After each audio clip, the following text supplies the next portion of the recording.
Why chaos started to feel normal. Chapter 1. How it started. So, let me start from the beginning. My military father was stationed in England just after World War II. He met an attractive British woman off base, my future mother, in a small rural village.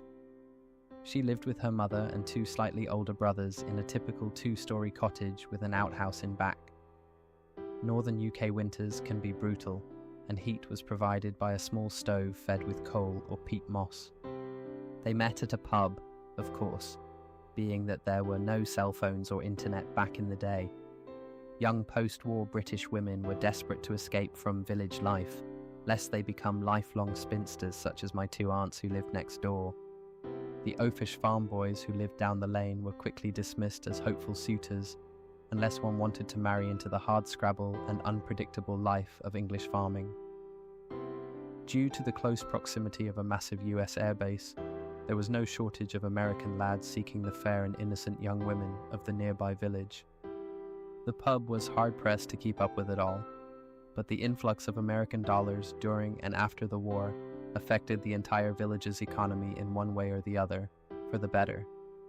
Now I'm wondering if I was conceived behind the pub or in the woods, because there is no way in hell my grandparents would have allowed another man in the house, not without the proper courtship rituals of sitting down to tea and asking what my father's intentions were towards my mother.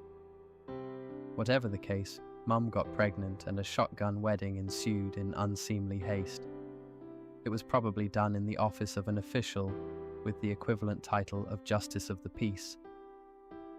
To this day, I never learned exactly what my father's role in the military was back then, but it was whispered that it was something to do with intelligence.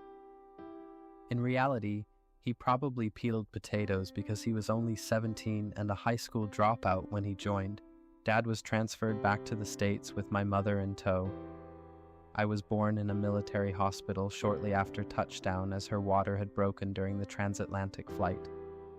We lived in base housing for a while.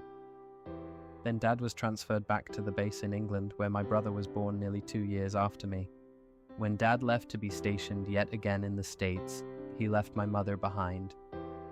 She attempted suicide after the birth of my brother, and she was shipped off to a mental asylum for severe depression. She later tells me that postpartum depression was not very well understood back then. Mum stayed there for nearly 2 years.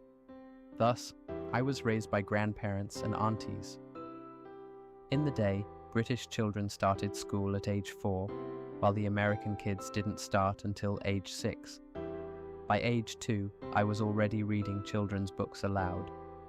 Peter and the Wolf was a massive favorite, because there were beautiful illustrations that were rich with color.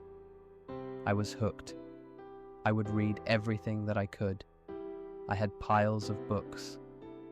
There is a picture of me sitting on the cottage floor next to a neatly stacked pile of books. However, someone had put a bucket on top that was filled to the rim with palm-sized bricks of coal. The pail was much too heavy for me to lift on my own, so I had to remove the coal piece by piece. They were not unlike today's modern charcoal briquettes used for outdoor grilling. Well, suffice to say that by the time I was finished, only the whites of my eyes were visible. Years later, when visiting grandmother, she would never miss the opportunity to bring that event up over tea